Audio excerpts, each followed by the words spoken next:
พี่น้องเนาะมาต่อน้ำกันอีกสำหรับทางห้องครัวพี่น้องเนาะเพราะว่ากินนี่ก็หากมาแต่เยี่ยมยามทางน้องสอนก็ได้เข้าไปเอาไม้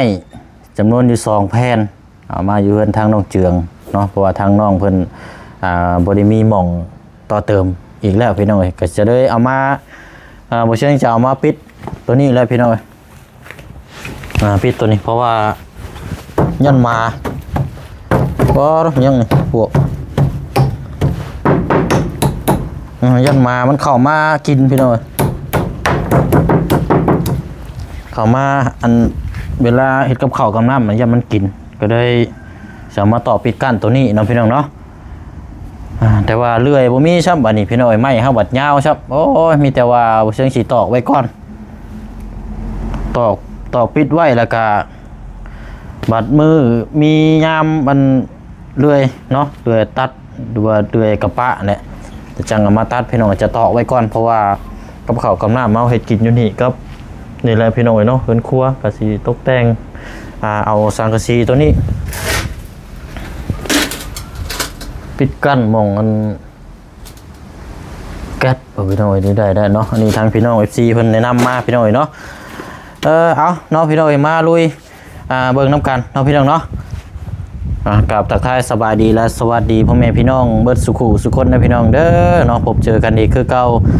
คือเดิมพี่น้องเนาะบรรยากาศมื้อนี้นี่โอ้ยฟ้าฝนตกเลยพี่น้องตกลิ้นแฉะเนาะตกกระตกบ่แห้งพอดีลมปล่อยปลายตรงมามื้อนี้ก็เฮ็ดก้อนและพี่น้องเฮ็ดคนเดียวคอยต่อเติมไปเพราะว่าเดี๋ยวทางทีมงานขึ้นมาแล้วก็จังจับบายช่วยกันแต่ว่าก็มันบ่ยากดอกพี่น้องชั้นนี้นะบ่ใช่ก็เฮ็ดคนเดียวก็ได้แต่ว่าถ้ามาอยู่น้ำกันหลายคนก็จังจับบายช่วยกันต่อชนต่อเทิงนี่พี่น้องเนาะที่ว่ามันโล่งนี่เชิงจะซื้อไม้เป็นแนบตัวนี้เดี๋ยวจังมาตีกั้นเอาไว้คือห้องตัวนี้แหละพี่น้องเพราะว่าบ่อยากให้มันโล่งนะพี่น้องเนาะเพราะว่าทางพี่น้อง FC เฮาก็เป็นห่วงนึงมากเกี่ยวกับในอยู่ในกินหรือว่าเป็นหลักๆได้ก็แม่นเตาแก๊สเนาะยันมันตัวเฮียเสียหายยันขโมยมาลักเอาเพราะว่าตัวเทิงนี่เฮายังบ่ทันได้ปิดกั้นนะพี่น้องเนาะเดี๋ยวสิซื้อไม้แนบมาปิดกั้นรอบไปเลยน่ะเป็นมันแม่นนึงเนาะพี่น้องเนาะเอากะเบิ่งนำกันเนาะพี่น้องเนาะหม่องใดมันก็บ่โอเคก็มันว่าบ่ปลอดภัยเฮาก็ต่อเติมเอาพี่น้องคอยเฮ็ดคอยปรับปรุงไปหั่นล่ะพี่น้องเนาะก็ได้มื้อนี้ก็ซื้อติ๊บข้าวมานำแน่อยู่เฮือนเมื่อวานนี่ก็มีอยู่ติ๊บนึงแต่ว่ามาหลุดลืมพี่น้องกับอยู่เฮือนกับมันบ่มีไส้ในติ๊บข้าวก็ได้มาซื้อเอาไม้ซะพี่น้องติ๊บข้าวกับแนวซวยข้าวเนาะแล้วก็ซื้อหน่อไม้นำกินอีกกับพี่น้องซื้อหน่อไม้กับไข่มดแดงซอยทางเมน้องโจมเนาะคนรู้จักกันหั่นแหละพี่น้องเพราะว่าเป็นครอบครัวที่เฮาเคยช่วยเหลือเบื้องต้นเนาะทางทีมงานที่ผ่านมาเห็นเขาเจ้าขายก็เลยซอยเนาะตามกำลังตามศรัทธาพี่น้องเนาะเอาละพี่น้องเคลียร์ตัวนี้ก่อนโอ้ยห้องครัวนั่นน้ำล่างแล้วมื้อเช้านี่เชียงล่างแล้วเรียบร้อยแล้วแต่ว่ามันยังบ่ทันแห้งอยู่ตอนนี้กันนี่มีก็อยากสูงเนี่ยจังน้อยแล้วนี่พี่น้องเพราะว่าดินเฮาขุดออกมาเดี๋ยวจังสิกวดลงไปมองไม้ก่อนนี่กวดลงนี่มองข้อข้าวนี่ก่อนแล้วจังค่อยเคี่ยวกันย่านมาเลยพี่น้องมาลายสักมัน6-7 ตัวนั่นมันมาขาดเนี่ยอยู่ในกลิ่นเฮาเกลือปลาไหลเป้งนัวไปมันสิยากพี่น้องเนาะ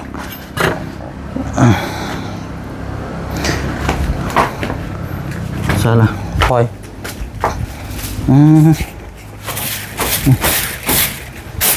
ตัวพวกผู้เหนื่อยนี่พูดแล้วนี่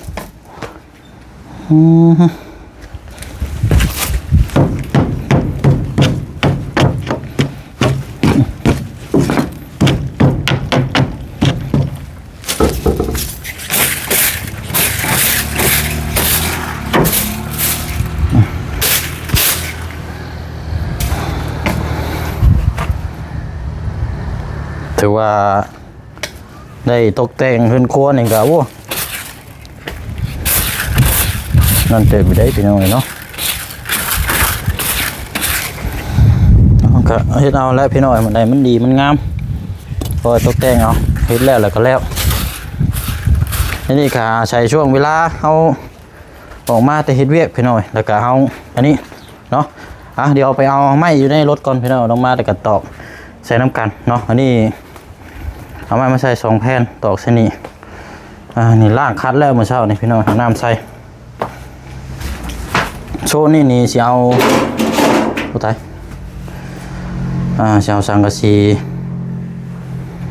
ตอกแนบไปนี่บ่พี่น้อยเนาะกันไว้จะมันฮ้อนมันยังอะไรพี่น้องสังกะสีเก่าเขาเท่านั้นละตัวสีฟ้านี่แหละพี่น้องสองข้างนี้1 2พอมันโล่งเลยพี่น้องกะสีเอามาตีแนบประมาณนี้แหละแต่ว่าไม้นี่ยังบ่ทันมีอยู่ไม้นี่ทางเบิ่งทางน้องนิวเดินทางมาพี่น้องบ่เสียงฝากน้องเพิ่นซื้อขึ้นมาพออยู่เขตเซโปนเฮานี่รู้สึกว่าคือบ่ค่อยเห็นซื้อมาแต่ซิโนพุ่นตอนน้องเพิ่นแก่เตียงมานะพี่น้องน้องเพิ่นซื้อมาจาก2มัดแล้วเสียมาตอกตัวนี้แหละก็เฮ็ดห่างๆไปซิแล้วพี่น้องก็โอเคแล้วบัดนี้เนาะเบิ่งแยงนำกันเด้อพี่น้องเด้อเนาะจนอันนี้แหละพี่น้องคอยตัวเติมไปเพราะว่าเฮาหากะเริ่มแต่เฮาบ่เฮ็ดนี่มันก็จักในใดพี่น้องของครัวเพิ่นเฮ็ดพอเกิงๆซำนี้เฮาก็ต่อเติมเอาเนาะพี่น้องเนาะไปมาเอาไม้ลงก่อน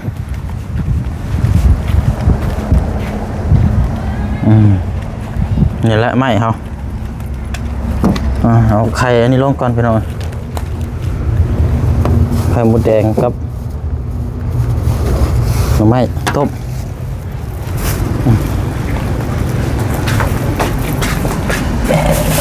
มีกวดนี่ก็ซื้อไม้20,000 กีบโอ้คักไปหน่อยเนาะนาคักซ้ำกระเจ้าย่างเลาะขายแม่กับลูกน้อยมาซอดนี่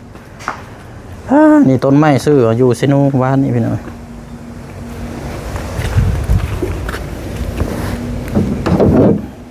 ยืมมันอันนี้พี่น้อยมีดเหมาะทั้งน้องสอนก่อน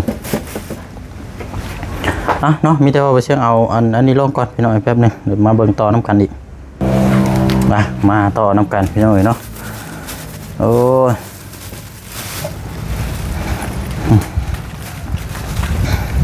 อันนี้เดี๋ยวเอาไว้ต้มพี่น้อยจิ้มข้าวหน่วยละแสนอันนี้หน่วยละแสนพี่น้องเป็นตัวขนาดนี้ก็ใหญ่แล้วก็มีกระโหลกช่วยเข่าน้ำแต่ว่าครบแล้วพี่น้องแต่ไม่กระล่ำไว้ในพี่ก่อน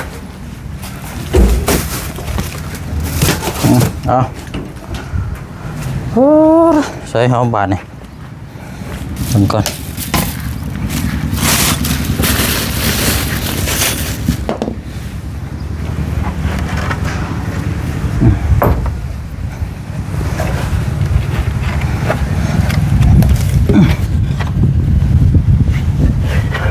นี่แหละ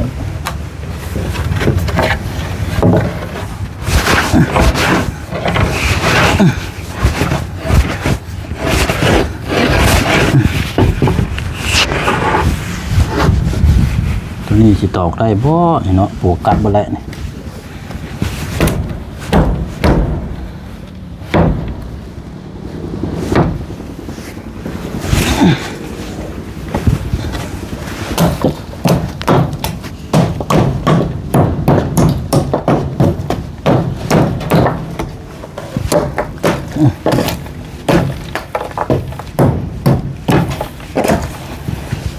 ถ้าว่าถึงว่า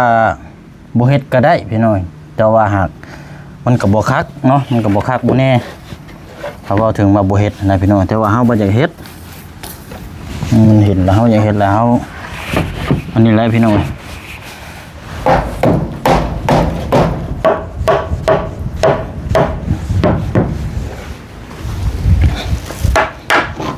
บัดนี้อยู่ในกินหมูหมาคาบไปว่าสิจมหลายเด้สิว่าเด้พี่น้องเนาะ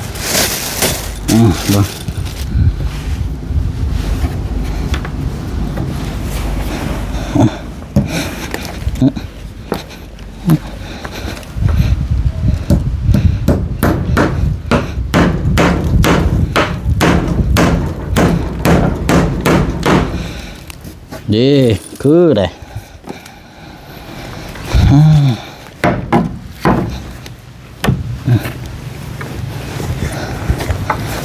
ใส่อีกเด็บนึง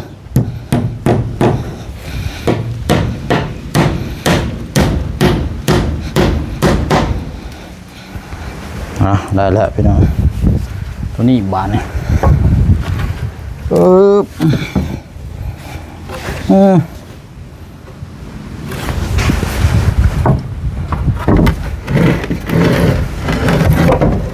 มันคือสูงเติงเยอะอยู่สิแต่บัด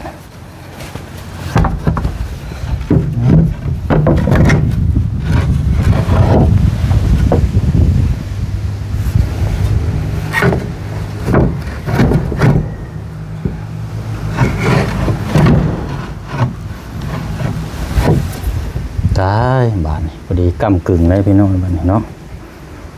เด็ดยังไงตัวนี้คันมีไม้แนบจากสินหนึ่งก็ยังไข่ได้นี่เนาะเอามาก่อนหาก่อนสิบ่มีบ่พี่น้องแถวนี้ไม้แนบ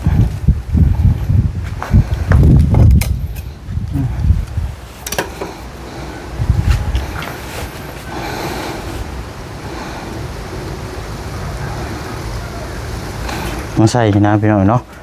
พอเสียวตัวใหญ่ใส่มันคือกระเทินพดเนาะเอาเดี๋ยวเชียงหาย่างเลาะมันก่อนพี่น้องแถวหัวแถวอย่างที่เคยมีมาต่อเติมใส่มาแล้วพี่น้องเนาะ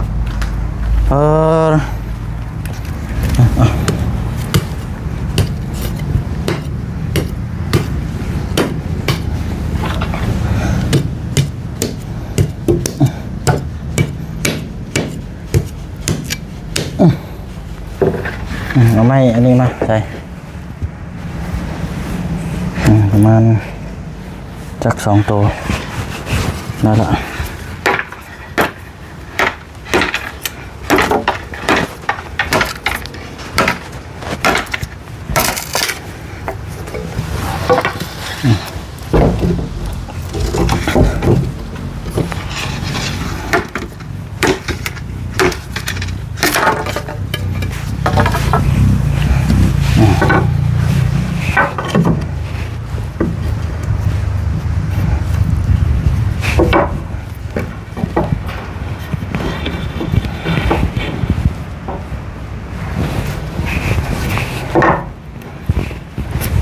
โอ้ยเนาะบึง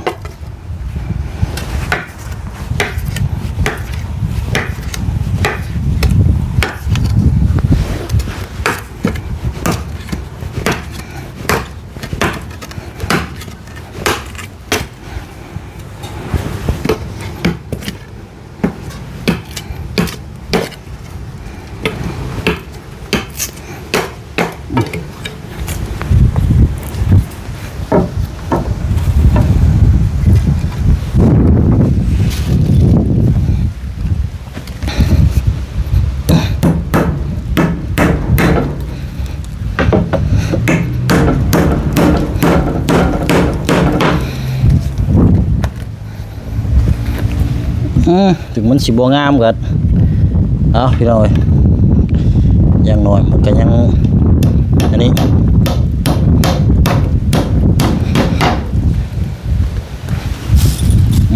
เดี๋ยวนึง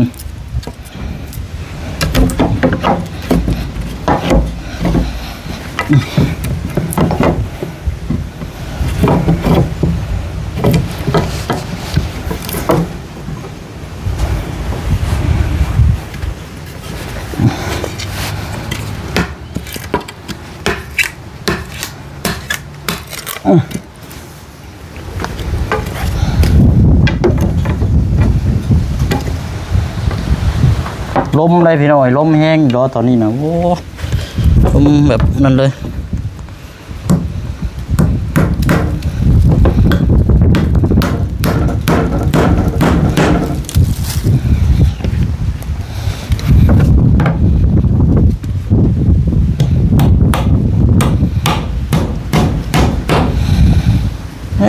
เรียบร้อยพักบานนี่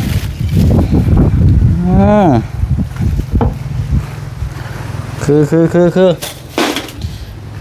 ได้แบบนี้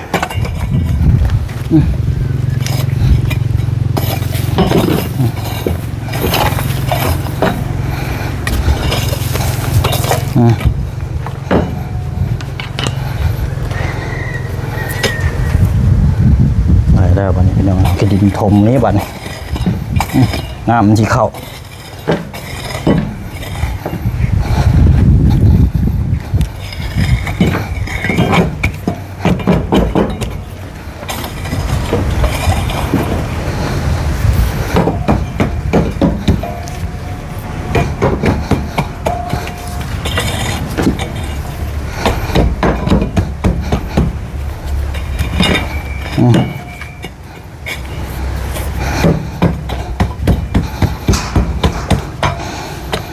โอ้คักบ้านนี่พี่น้อยโอ้รถตัวนี้เห็นแล้วเอาเบิ่งใกล้ๆน้ำกันบ้านนี้พี่น้องกระสิประมาณนี้มันสิหมุนได้บ่สำนี้กับพี่น้อยเนาะได้หรือมั้งเนาะตัวนี้ก็สิเกยออกมานี่ก็พอดีแล้วให้มันเป็นฐานตัวนี้ปิดกั้นไปเลย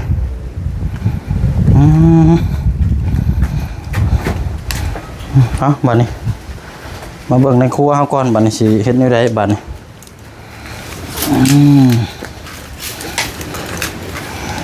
บรรยากาศก็มืดเด้อพี่น้อยเนาะเบิ่งครึ้มฟ้าครึ้มฝนลมหนาวน้ำยังบ่แห้งอยู่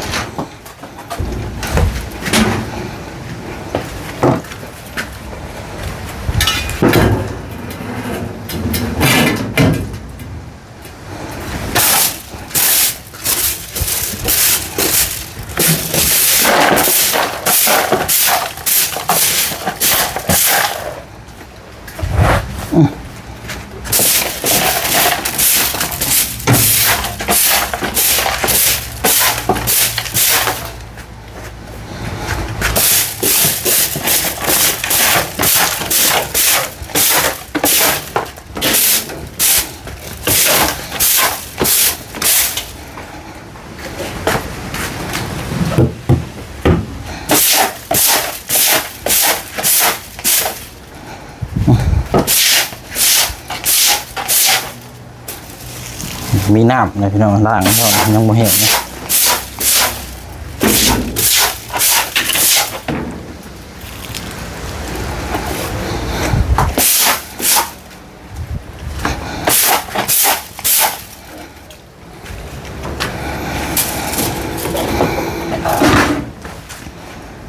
แล้วพี่น้องจะไล่อยู่แล้วบัดนี้คันมีสายยางนะพี่ยังบ่สิดึงสายยางเข้ามาทางคักๆแต่ว่ามันอันนี้พี่น้อง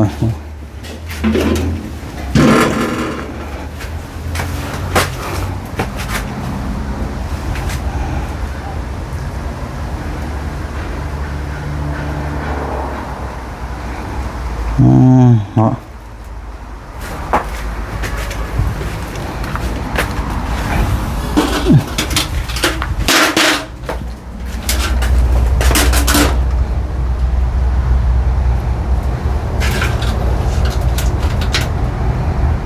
สังกะสีตัวนี้บ่ที่พี่น้องว่าให้ปิดกั้นชนไม้นี่บ่หรือว่าในใดพี่น้องแต่ว่าถ้าปิดกั้นชนไม้นี่ก็รู้สึกว่าแก๊สเฮามันก็คือว่าห่างอยู่นะพี่น้องเนาะในใดพี่น้องก่อน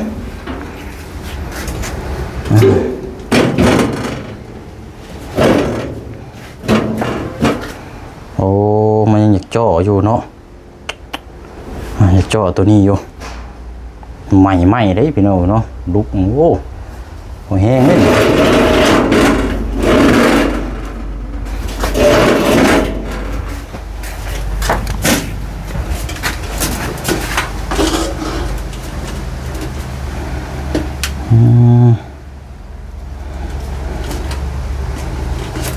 เอาโอเคแล้วพี่น้องแล้ว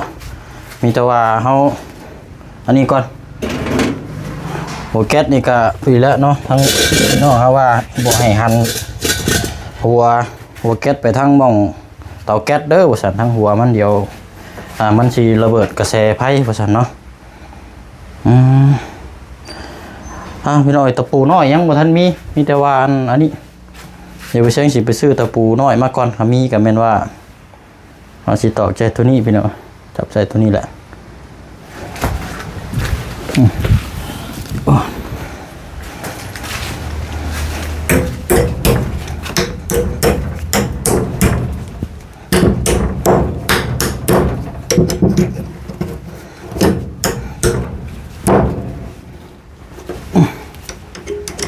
นตะปูตัวนี้เพราะว่าตั้งแก๊สในยันไฟไหม้พี่น้องเนาะตัวนี้แหละมันบ่คือปูดได้พี่น้องแต่ว่าสิบ่แห้งไปไหนหรอกบ่คือเฮาจุไฟหรอกพี่น้องตัวนี้เนาะ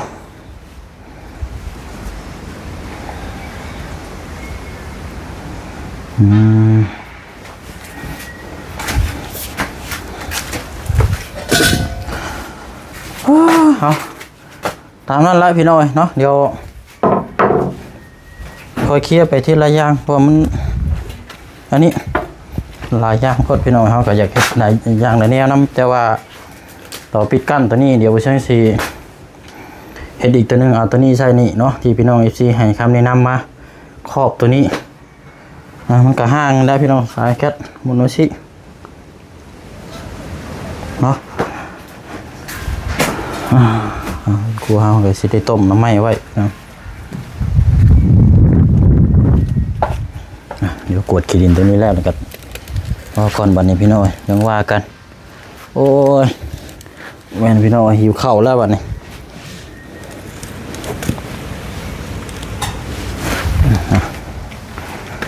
ข้าวเวียดนามแล้วบ่ตัวนี้มันก่อน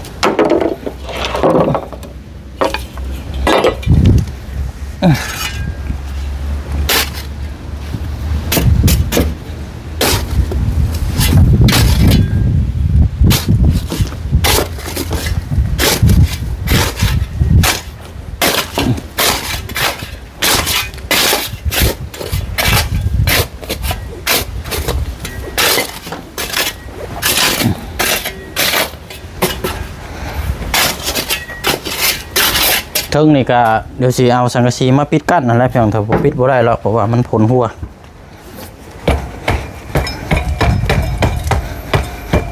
แล้วมันดินมันจะเจินไปทุกทิศทุกแลน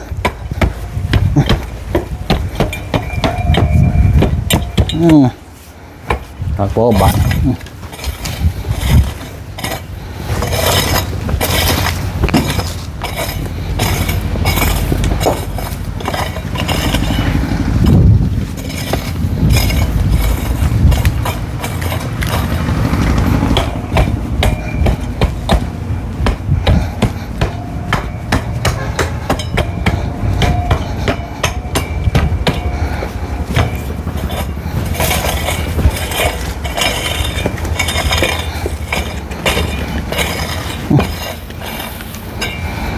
มันต้องค้นมักดีโลได้พี่น้องจังสิเฮ็ดแบบนี้ไรก็ต้องเอาใจใส่ต้องหาเวลาใส่ดีโลได้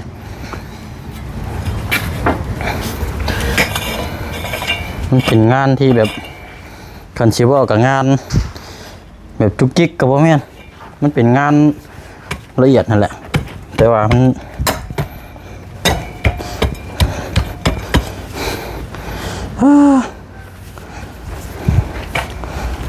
ไปเนาะเรียบร้อยแล้วยังว่ากันวันนี้พี่น้อยเดี๋ยวอันนี้เลี้ยงไว้นี่ก่อนอุปกรณ์เขา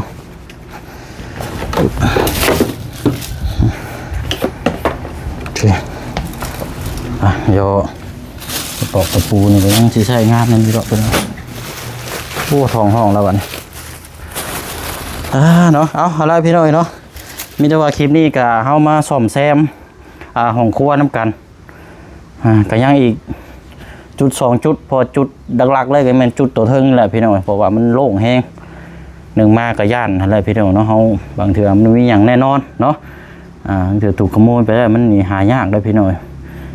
ราคาก็แพงอีกซ้ำเฉพาะทางแก๊สทางนึงบ่เชียงซื้อว่านี่นั่น1,500,000 กว่าบาทเกือบ1,700-1,800นะพี่น้องเนาะอันนี้ก็ทางหลวงตาเพิ่นฝากเงินมาให้ทางบ่เชียงซื้อไว้นี่แหละพี่น้องเฮ็ดอยู่เฮ็ดกินในครอบครัวเนาะทางทีมงานเฮาพี่น้องเนาะยังจุด2จุดพี่น้องเดี๋ยวก็แล้วบัดนี้เนาะท้องห้องแล้วขอตัวหากินข้าวกินน้ำก่อนเด้อพี่น้องเด้อเนาะเอาเนาะกะ ขอบมกขอบใจขอบบุญขอบคุณพี่น้อง FC เฮาหลายๆเด้อเนาะที่มักแล้วก็ชื่นชม